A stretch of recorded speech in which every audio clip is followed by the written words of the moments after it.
Good morning, everybody. Welcome to the TLDC, meaning the Training, Learning, and Development Community, but specifically the TLD Cast, which is a daily live stream that occurs Monday through Friday, 8 a.m. Eastern Time, 8 a.m. Pacific Time, 11 a.m. Eastern Time, and a whole bunch of other times that I don't know off the top of my head.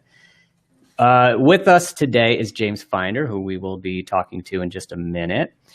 As you can tell, I am not Brent Schlenker, and neither is Kara North. I am Joe Suarez, and Kara and I are filling in for Brent today.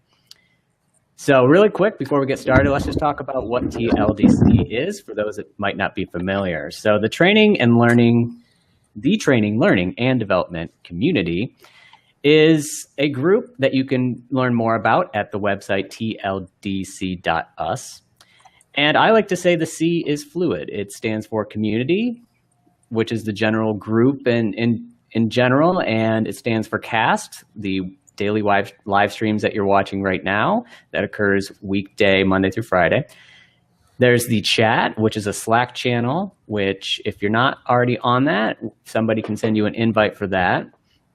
And it's also a conference. It happens once a year. This upcoming year, TLDC 19, is in Phoenix, Arizona on January 28th and 29th. I believe we're still in the early bird registration period for that, if I'm not mistaken. So check out the conference or want to know what it was like previous years. You can ask people like myself and Kara who attended and thoroughly enjoyed ourselves and got a lot out of it. So that, in a nutshell, is TLDC. One last thing I'm remembering as I say that, the playlists. So last week we had a playlist for video. It was a 4-hour live stream, kind of like you're watching now, except the entire topic was around video.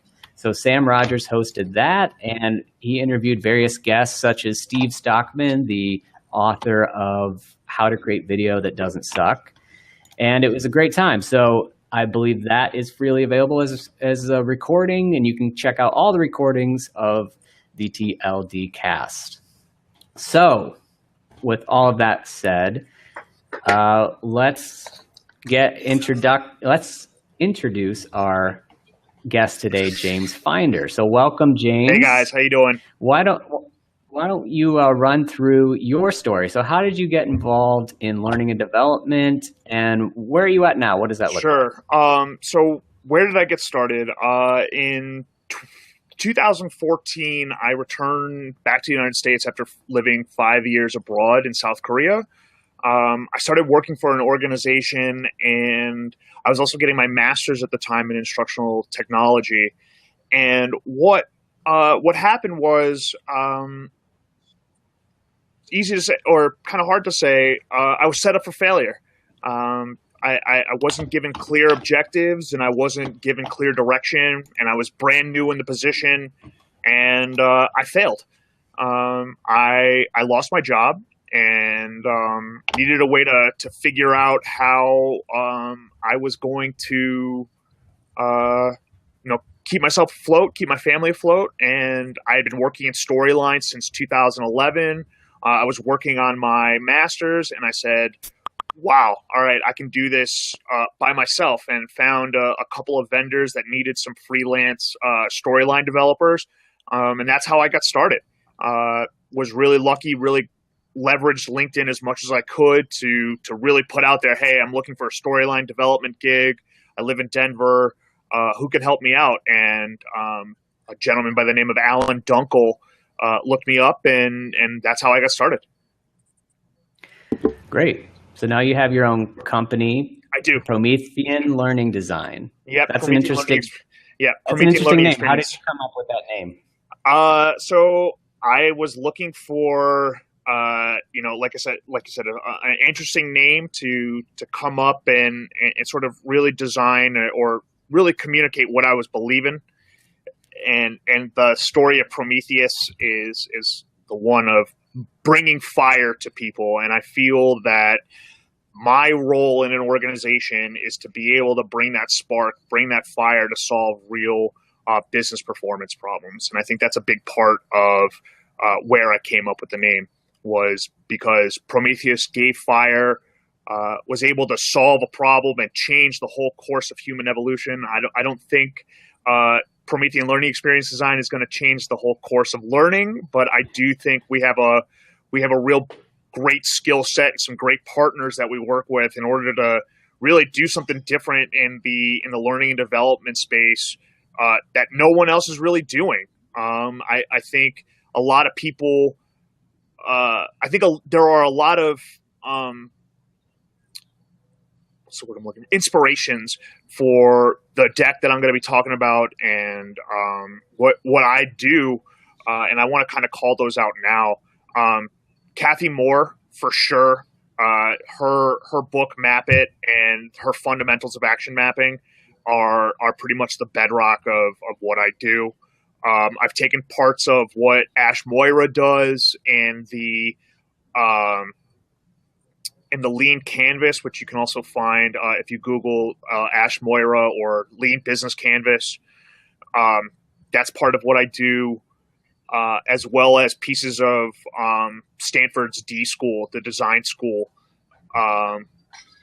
which was, if you guys aren't familiar with Stanford's D School, just Google d.school. And there's a whole how do we do design thinking, problem solving methodologies, pieces like that, which I've sort of all whipped together into sort of my own style and what I've found to be really, really effective to solving business problems. Before you go into your presentation, if you'd be kind enough, I like the fact that you said that you used to live in South Korea. Is that correct? Sure. Tell us a little bit more about what you were doing there and why you ended up coming maybe back to the United States, and Sure. How did that kind of lead you into ID? Well, there's a lot of different ways that. So I went to South Korea in 2008, or excuse me, 2009. 2008, I was working as a real estate agent in northern Florida, and the absolute bottom fell out of what I was doing. Excuse me, hold on one second.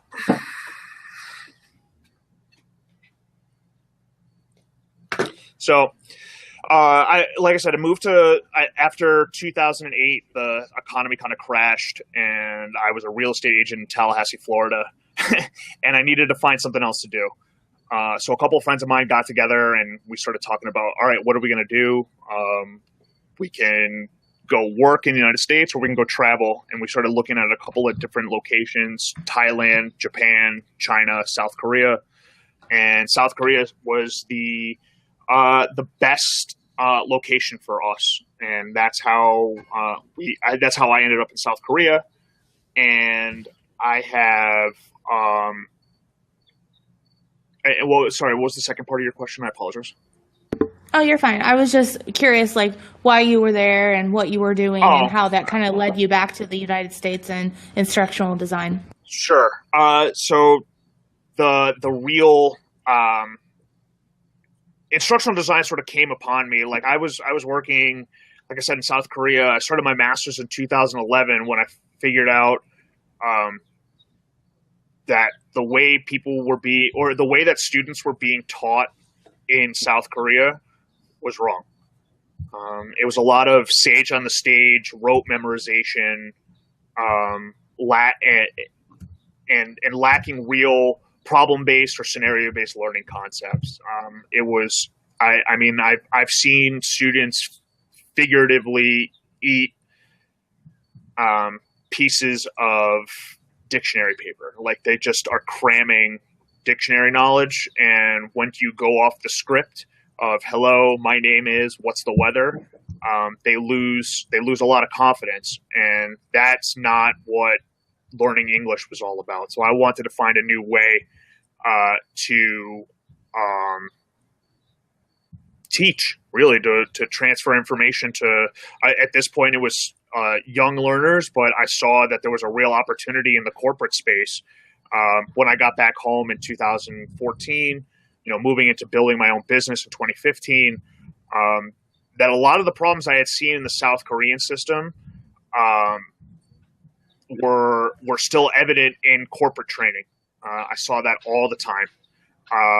Constantly sage on the stage, PowerPoint learnings, transfer this PowerPoint learning into a storyline content, and make it look slick. And we'll talk about that a little bit in my presentation about why that's garbage. Yeah, we just want to start in on your presentation then? Yeah, sure. Let me go ahead I'll go ahead and share my screen. Okay. And while you're doing that, I'll just remind people, if you guys have any questions for James, just go ahead and throw them in the box. I think is what we call it, right? Question box. We'll go with it. Q&A Question box. All right. So, and vote those up. I just want to make sure you guys can both see my screen. Can you guys see hammer and nails? You guys still see it? Yep. Sorry, I'm having a couple of issues with my computer on my end. I'm on my wife's laptop, and I am a little unfamiliar with it, so my apologies. Right.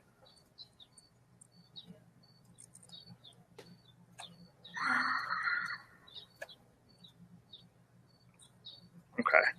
So really, with the genesis of this deck, hammer and nails, a new way to think about your team and how to educate them and how to bring them was based on a question of, I was asked, how can I design or develop an actionable performance plan for your customer service team? And what we really come up with, I did a lot of talking. I'm working with a marketing consultant right now. Her name is Kira Moore. And we've been working a lot with just sort of grabbing or trying to get more information. And one of her mutual connections asked me, hey, listen, I work for an organization that does a lot of customer service outsourcing and does customer service resourcing. And we want to know, how do you build a good learning or action plan for your team? And I've kind of broken it down into 4 questions when you need to start analyzing or developing your customer performance plan or your customer service team actionable performance plan. First one is, who's your audience? Who are you talking to, right? And think about, what does your audience look like? Really write those things down. Write down, what do they look like? Who are they? What's their name? Why are they at the business? What's their role in the business? What are they doing? Start developing a learner persona, right? A lot of times we see this audience, right? Especially from leadership, we're seeing, we get this this action item. Hey, our organization needs training.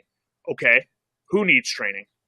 Everyone in the organization needs training. Well, this is a big problem right here, and I'll tell you why. The issue, the audience is, you're not laser focusing on your organization, right? Brian Chesky from Airbnb talks about, it's better to have 100 people love you than 1 million people that sort of like you. If you can get 100 people who absolutely love your product, then you have a problem. And the same thing goes with training, right? If you're trying to develop training, really laser focus in on who you want to be training. So if you look down at these 3 bullet points, we have everyone in the organization, and then progressively we're getting more and more focused. And really, again, the more focused you can get on your audience, the better your training's going to be, right? Or the better your employee development's going to be. Why? Because you're actually developing something that people are going to use. Right. Again, going back to that quote, if you can't get 100 people who absolutely love your product, then you have a problem. If people aren't loving the employee development content that you're developing for your organization, and you can get that through a wide variety of sources, which we can. I could definitely source later. But those are the pieces. Is when you continue to laser focus, and if you see the 3 here, everyone in the organization, C-level executives, and the sales teams and engineers who support our new software product. As we see, we're consistently getting closer and closer and more focused. So those are the things we can actually develop scenarios for the people on our sales team, right? How do we do that? The next step in any learning analysis or problem analysis is finding the purpose, right? Talking about what's the why behind everything we're trying to improve or everything that they do. And the biggest piece is just don't talk about courses. Talk about problems. What are the problems that your team is focusing on or really solving or trying to solve, right? And we'll go through a couple here. There's a couple of goals here that I want to talk about. The first one is, I've seen this more often than not, is this really broad goal. We need sales training. What's wrong here? We've got a goal that's about as clear as mud here. You haven't told me as an instructional designer or as a performance consultant anything about a customer value proposition. And who's your customer? It's going to be your employees, your organization, right? What's in it for them, right? Just because we're building something for our internal team doesn't mean they stop being customers, right? Lynn McNamee from Lone Armadillo Marketing, J.R. Birch as well have talked about this as well. Just because we are quote unquote learners doesn't mean we stopped being humans. We stopped being consumers. There's a lot of pieces that, we're not in a silo here. We haven't stopped being human. We're not going to learn better because we have objectives. And again, going back to, our sales team, is going to know all the new features of our software. New features don't solve problems, right? Asking for feedback and listening and really writing down and acting on what customers say, that's what's going to solve problems. And I'd refer people to the book Lovability from aha.io. Brian DeHaff talks about how to develop a company and how to develop an organization that your customers love, which talks a lot about how to solve customer problems, which is a big piece of performance development. The next one I want to talk about is 70% of our salespeople are going to complete this training course. Nobody cares about completion percentage. The only person who cares about completion percentage is the director of learning and development. Causation doesn't equal correlation, and results don't. Just because 70% of our salespeople completed a sales training and our sales went up by 2% doesn't necessarily mean the two are correlated. We don't really know, right? We haven't asked that question. But our last one, the most focused, is our inbound calls are going to increase by 3% as we host more webinars, right? We've clearly identified an outcome the business already uses to measure success and performance, right? We want more inbound calls. Okay, what are we going to do in order to get more inbound calls, right? We're going to host more webinars. Okay, great. Now I understand what exactly the business wants. We want to increase inbound calls, and how are we going to do that? We're going to support our people hosting more webinars, right? After we sort of identified the goal, we want to bridge the gap, right? What's holding us back? What's holding back our learners? And this is something that a lot of organizations I have seen. This is where they really fall down. What have you tried to do before that addresses the gap that you guys have identified? How does it tie back to the business, and how's it worked before, right? And a lot of times I've seen, when I ask this question, what's holding our audience back, I get a couple of pretty standard responses, and there's a couple of things that I've seen that work really well. Number one, obviously, if it's a brand new process or product, then yeah, we're going to, of course, need training, right? I don't expect my people to know everything by themselves. So if I need to introduce new material, certainly this is something that needs to get trained on. Are there past attempts at change that haven't been successful? What have you done before, right? You did a PowerPoint presentation or an ILT and nothing happened. So oftentimes, you need to get help, right? Going at it alone or without clear goals from leadership you're going to be set up for failure. I can speak from my own experience as an employee of an organization that was asked to create some onboarding training, and 4 months later I was out of a job. So there's a real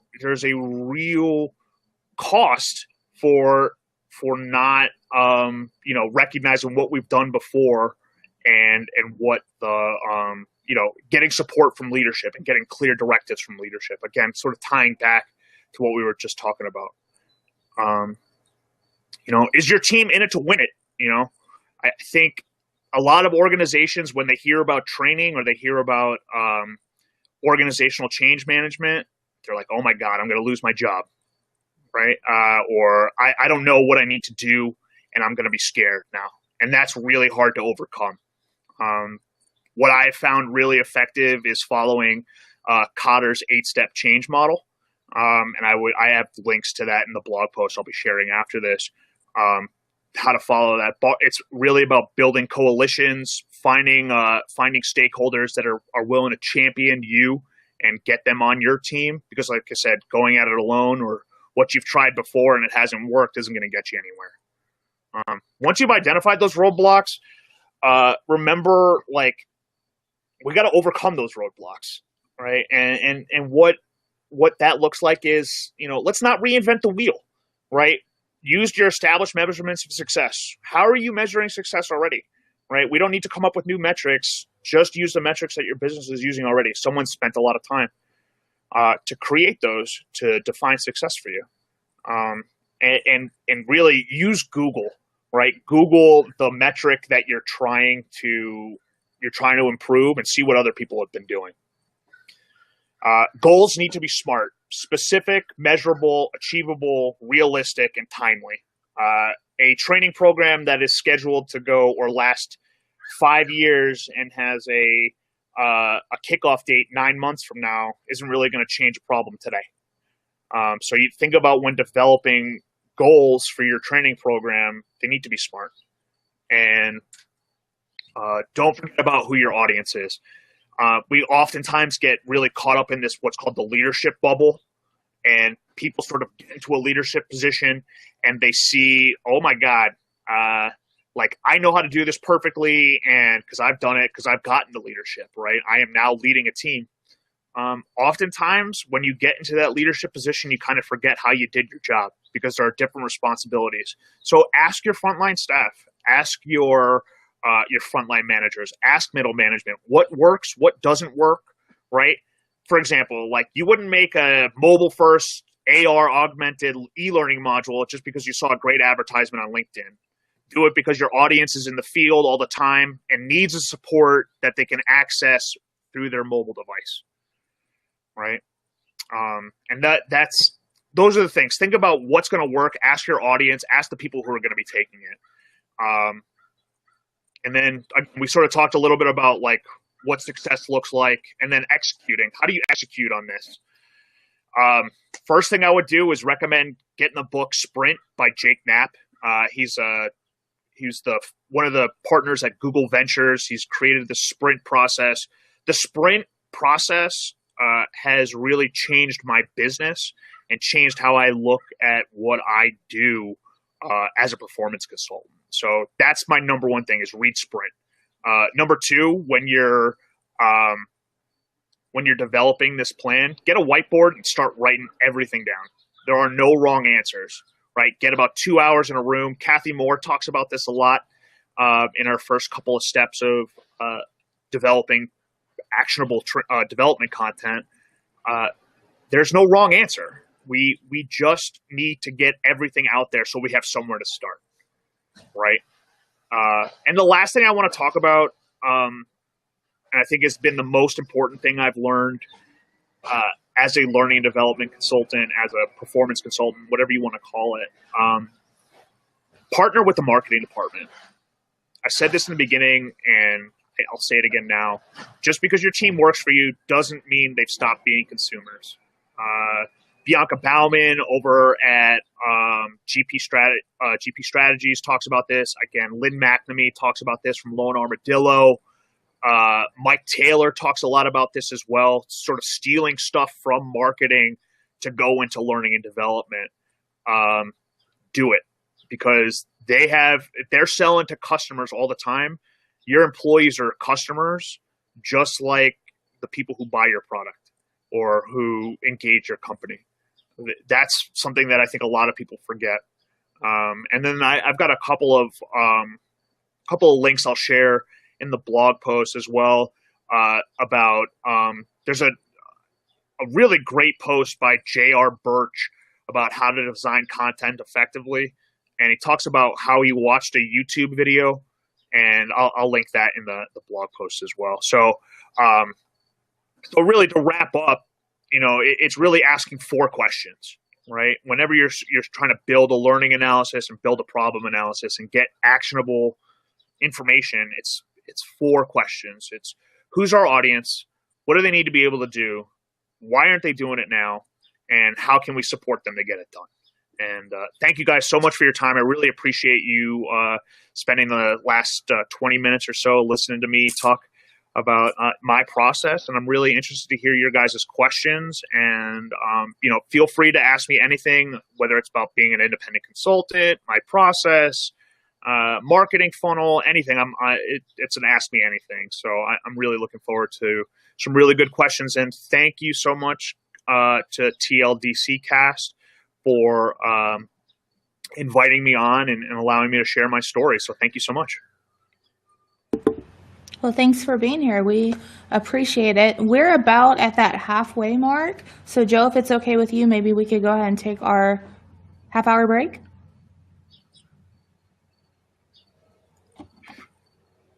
I can't hear you, Joe. Did anybody else hear Joe? Okay, we'll let Joe work on that.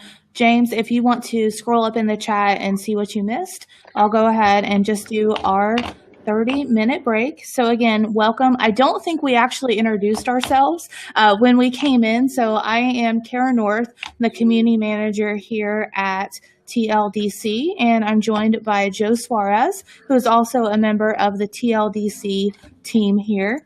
And we're super happy that you're here. We are very excited that you're here. Hope that you're having fun. Couple things, housekeeping things. And there's Craig. Hello, Craig. So glad that you're here. We have this every day, Monday through Friday, that we're glad that you're here and a part of. We also have a Slack channel, so continue the conversation on Slack. We also have Twitter if you want to tweet us or continue to share. And if you have a Twitter, share that you're here right now and share that you're talking with James Finder, and come on in and let's have a conversation about some of the great stuff that he's talked about, because I don't know about you guys, but he's given me a lot of stuff to think about. So I'm really excited to see where the Q&A is going to go this last 30 minutes. And audio now? Yeah, can you guys hear me okay now? We can indeed. Thank you. Cool. So, all right, you want to take the rest of? I'll selfishly ask the first question because you mentioned marketing funnels. So let's get into that. What is your process there?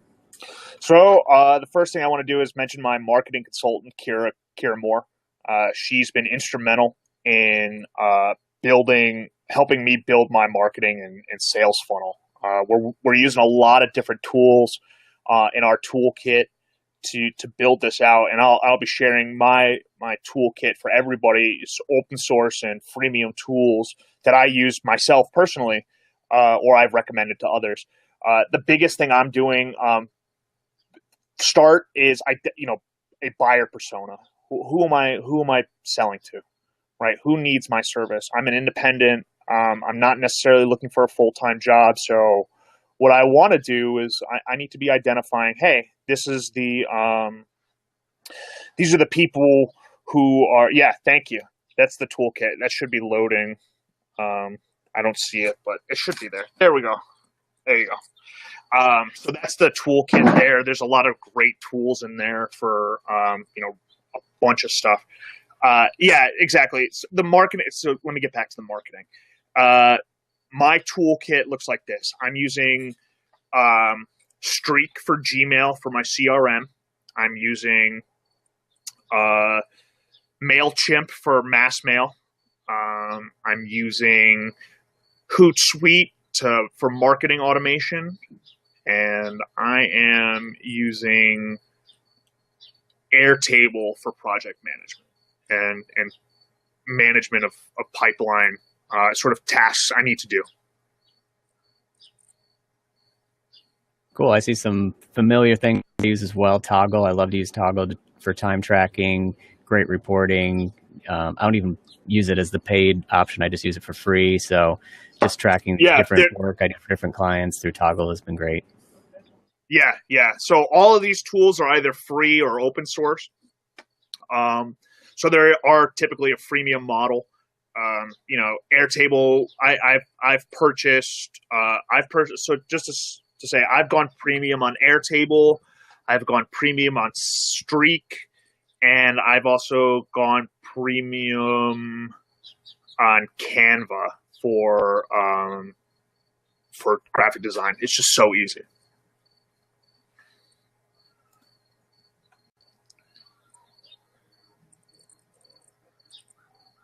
Okay, yeah. So I said on Deer, so I'm taking a look at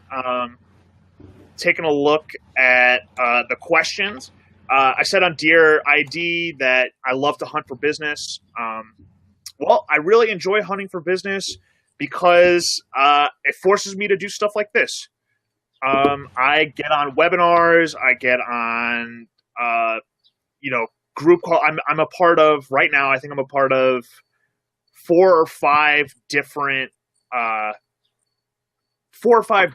like professional Slack channels, including, TLDC chat, learning, learning and development pros, the online network of independent learning professionals. Shout out Patty Bryant and Aunt Pooh and the whole team over at ONLIP. Let's see, what else? Those are the 3 that come to mind right now. So those are the way that I have found to find business is really I have to consistently be developing constantly putting it out there. It's high stress, but it's also when you land that client or you land that prospect, it's fantastic. Oh yeah, for sure. Sorry, the Torrance Learning XAPI Slack channel as well. Thank you, Myra. 100%. Megan Torrance is doing some great stuff with XAPI and the Torrance Learning cohort. I'm really happy. I'm actually a part of that. I was a project manager for their Twine team, and I'll be doing that again as well in the fall. You're on mute there, Kara. Kara, you're on mute. I'm on mute. I said we're also huge fans as well because she's a sponsor of TLDC. So thank her for everything that she does for us. We appreciate it. I'm going to hop into Carlita's question because I think it's a really, really great question. Can you share a strategy for newbies on pricing? And I'm assuming this is probably from a consulting standpoint, Carlita? Yeah. Sure. So pricing, it's going to vary. It's going to vary from client to client. So I can give you, Carlita, would you like me to give you sort of an example, sort of sample process, and we can go from there. Typically, all right, so I'll go ideal process, and I'll go what typically happens. Ideally, the best process is going to be client or prospective prospect will reach me through my website or through LinkedIn, and we'll set up a discovery meeting. It's typically about 30 minutes to an hour. From that discovery meeting, we'll do a proposal, and I will typically then go to a next step, which is a paid learning analysis. So it's typically a non-refundable fee to get me on site to the client location, and we'll do if the channel is familiar with Kathy Moore's action mapping, the first step in that is a 2-hour SME leadership meeting that really identifies the first things we were talking about in that PDF that we just walked through. The 4 pieces: who's our audience, what do they need to be able to do, how do they need to do it, and why aren't they doing it now, or how do we support them? And after that analysis, we'll come up with like I said, a discovery and a statement of work of what needs to be done, and then the money that they spent on their analysis gets credited towards their project. So it's really free money for them. It's just to make sure people are serious, and because my time is valuable, and I don't have time to fly out to a client location or drive to a client location and then say, that was a great meeting, but we're not really interested. And that's just to save a lot of time for me. Typically what happens, I've had projects come to me in a number of ways. I am, like I said, I'm constantly on a lot of different Slack channels and boards and always looking for contractor opportunities, because as what has been really my typical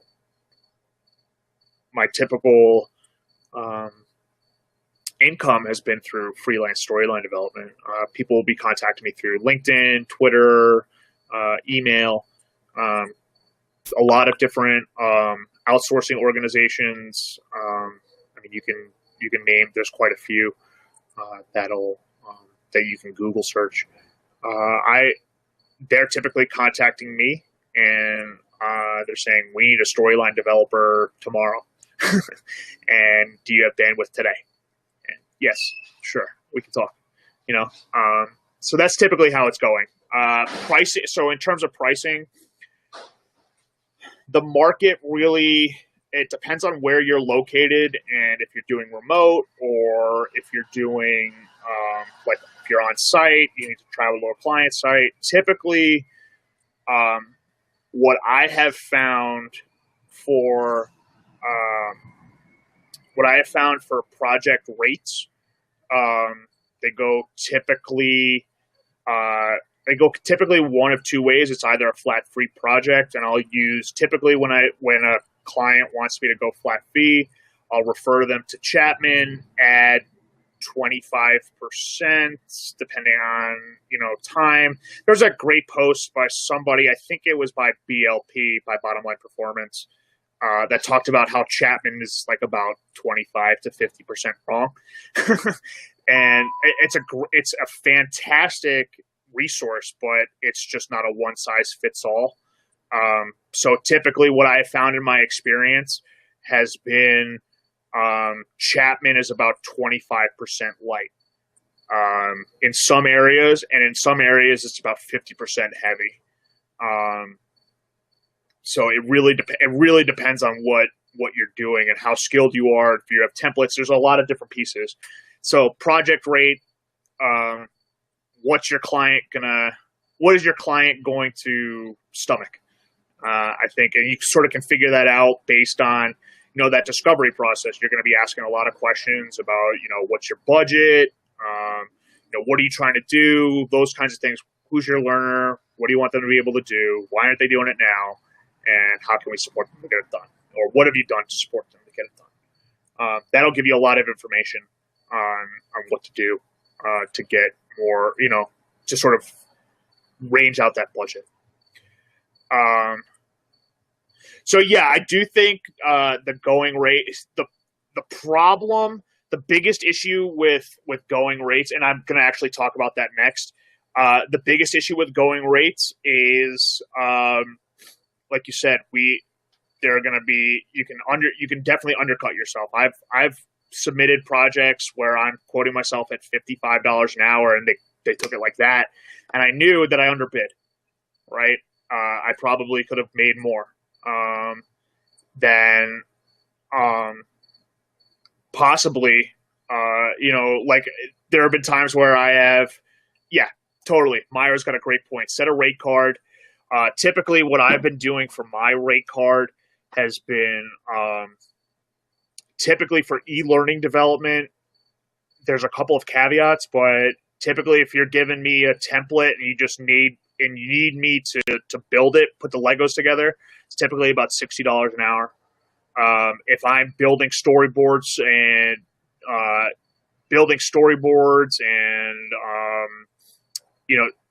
creating stuff, it's going to be probably 75 to 80 an hour. And if I'm doing learning analysis, I'm doing a task analysis, sort of all in, going where I'm at, probably we're starting at about $100 an hour to do that. And again, so how do I command that rate? Well, a lot of that comes from personal experience, knowing where my rate is, sort of how fast I get work done, and how much time I have during the day, and what is going to fit my need for that month, right? And that's sort of where I'm at. Again, everybody's going to be different. Every project's going to be different, and every potential customer is going to be different. And that's the great thing about being a freelancer is there is no set rate. If you really want to take a project and you're thinking you want to take a pay cut, like that's something to do. However, if it's a project that, like, for example, for me, I am not a huge fan of click next to continue learning. I feel like it is a scourge on what we do, and it gives us a bad name as instructional designers and developers. And I'll typically avoid projects like that if I can. Thank you for being so upfront and candid about your pricing. That's great. And I think that's really valuable to get a sense of what it is. Earlier on, you said it sounded like you had like an inbound marketing funnel towards either your LinkedIn profile or your website. Do you do anything specific to promote those aside from your typical LinkedIn stuff? So Hootsuite automates a lot of that, right? That's really how I'm using Hootsuite. And again, I'm really trying to laser focus who I need to sell to. And and working with Kira Moore on how to develop that learning persona, or excuse me, not learning persona, the buyer persona. Who am I selling to? I've kind of focused it into, I know the size of companies I want to work with. I would like to work with companies that are between 10 and 100 employees that are typically doing about $2 to $15 million in revenue. I don't want to work with an enterprise. I feel like I don't want to work with an enterprise on it. I just don't think let me rephrase that. I think working with an enterprise carries its own challenges and difficulties that working with a small to medium organization doesn't, especially bureaucracy. I think just getting things through the layers of management can be very difficult sometimes. Just becoming a vendor in their system or a preferred vendor, however they do things. Yeah. So typically what I'm finding is that, working with those smaller organizations, sometimes there's cash flow issues. Certainly those larger organizations have the budget to pay me. But yes, Leslie, you're 100% right. I have found that those rates are a little high, but also when you're bringing around what Craig is talking about, branching, interactive videos, stuff like that, you're looking at those pieces. Myra, what tools do I use? Airtable, Toggle, Trello. Those are the project management tools that I use for funnel management. Streak, MailChimp, and yeah, exactly, Myra. You're dropping gold here. Align yourself with preferred vendors and bring something else to the table. I think it's. I've worked enterprise. Don't get me wrong. I just wrapped up an enterprise client right now. I enjoyed it. It paid well, and it was great. But also, I'm figuring it's also, there's a lot of issues at that, on that project. Well, there's been some issues on that project just because there's so many layers of management and talking to an admin on this department to get this department looped in so they know how to send the information to the right people that are getting the content. So that's been something that I haven't really enjoyed. Cool. So we have a few left, but before we get to those, I want to ask a question. I'm going to butt Sure. in here. I'm really impressed with just how thorough and detail-oriented you've been about kind of the whole process. And correct me if I'm wrong, but it seems like you kind of went from Korea to the United States. And did you work in corporate L&D anywhere? Or is this just something you kind of have always been a freelancer and hopped into starting your own company? Because I just think that that's fascinating. So again, I think the big issue for me was I lost my job. I was broke, and I just bought a car. So I needed to figure it out fast. And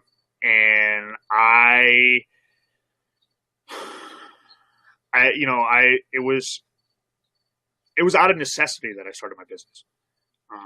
I didn't want to, after that last experience where I was set up for failure, I just didn't ever want to do that again.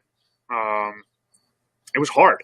It was really hard. And now, having been in business for 3 years, there are definitely times where I wonder if I made the right decision. And then when I really think about it, yeah, I did. It's hard. It is hard as hell to do this job, especially as a solo. And I think, Kim, you could probably relate to that. I know Cinecraft does, contract development work. I know a lot of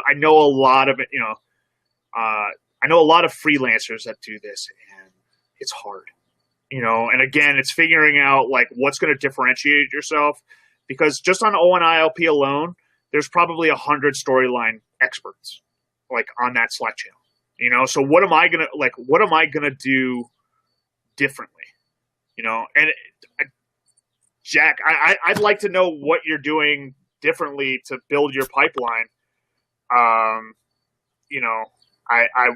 Because I'll be honest, one of the things that I'm asking for from this group is to help me build my pipeline.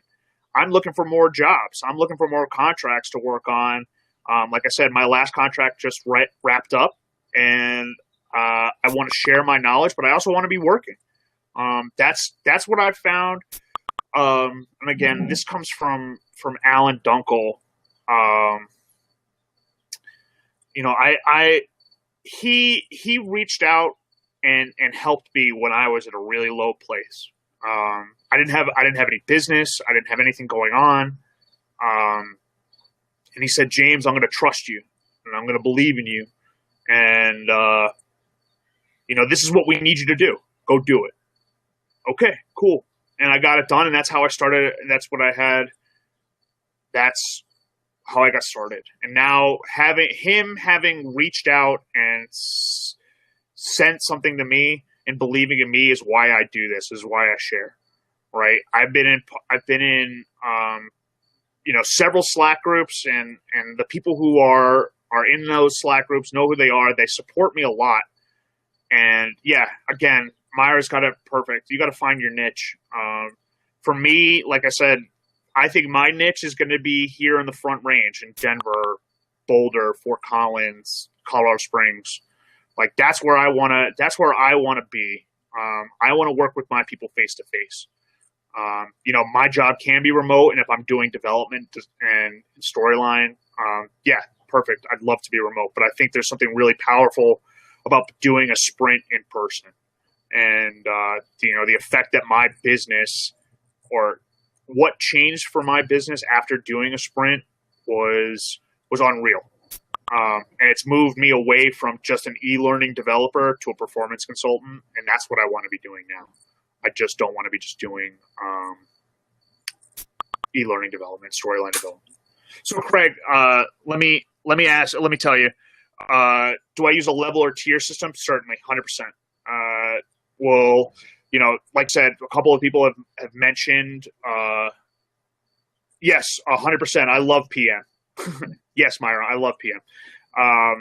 So yeah, definitely. And Chapman does a great job. Level 1, level 2, level 3. Typically where most of my projects are falling are between, between a level 1 and a level 2. Typically for a level 1 project of about 1,000, so a typical level 1 PowerPoint slide deck presentation with about 25% interactivity, is going to cost about between, all in for me as a flat rate, probably between the range of $5,000 to $7,000. Level 2 hour, probably double that.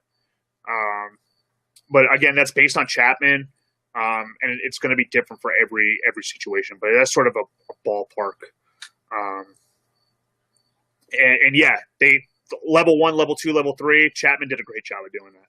So I hope that answers your question, Craig. Jonathan, what's the scariest project I've worked on? And could this be type of freelancing a side hustle, or just have to be all in? Scariest project I ever worked on. I worked with a company out of Africa, and they didn't pay me for 90 days. That was scary. That was tough. Not because the content was hard, but just because I didn't get paid until 2.5, 3 months later.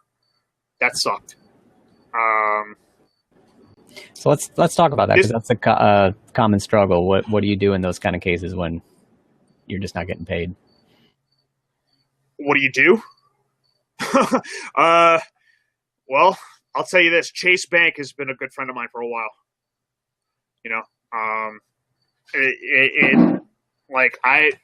Lynn McNamee told me this. It's all about cash flow, man. It's all about cash flow. And if you she told me, I remember we were talking about this cash flow, and it's you just got to have it lined up. And if things break, you need a fund or something to get you through that. Because if you don't, you're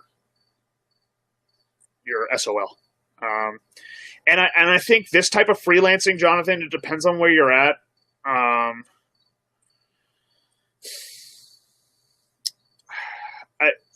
I don't think you're going to get what you need out of it if you're doing it as a side hustle. I think the hardest thing I'll say this, as all in, I've gone through periods of feast and famine, and there are some very famished times that I've been through. So as a side hustle, if you have a job that allows you to 1099, then do it. But if you don't, kind of have to make that decision. And it also depends on what you want to do. If you just want to do e-learning development, yeah, totally. You can totally just be a side hustle. If I need someone for 10 to 15 hours a week, and I just need them to do storyline development, sure, 100%. You could do that side. But if you really want to support yourself, no, you can't do this.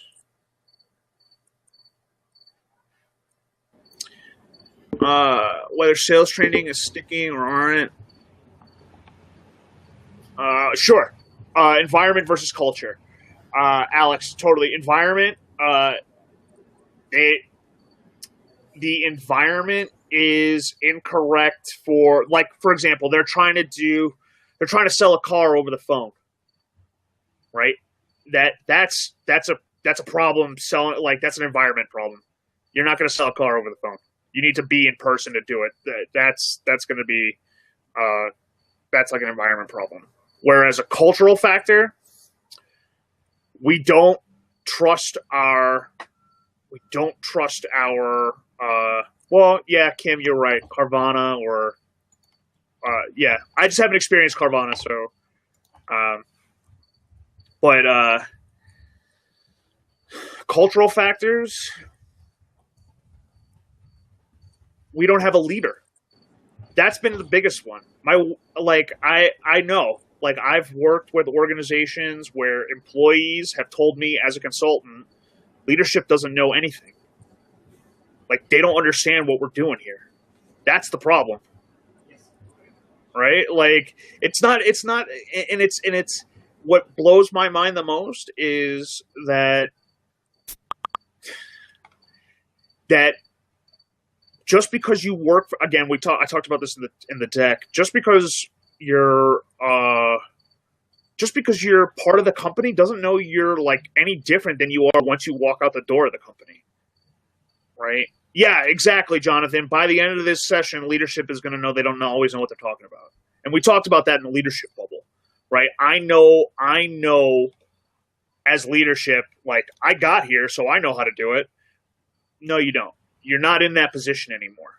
Like you were in that position. You have skills and a skill set to get you there, but you're not doing that on the day-to-day, right? That's not what's working for you. You're not on the ground floor. Like, ask your sales reps. All right, guess what, sales reps? Or ask your number one closer, right? What are you doing to close sales? Well, I ask them questions. I take copious notes, and then after that, I say, well, this is what I heard. This is how I'm hearing your problem. Let me get back to you.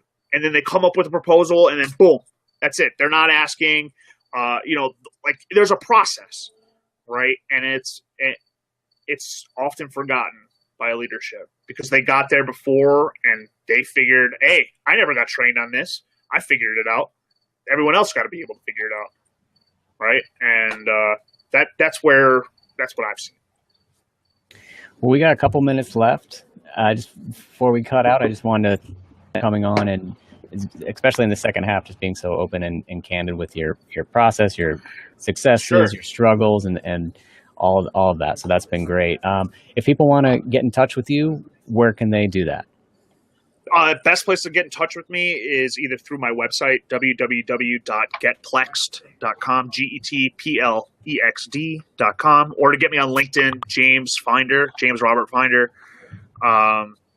Yeah, and if I can ask, my one ask from you guys is, if you know someone who needs some help with what I do, can you put together an email that introduces us together?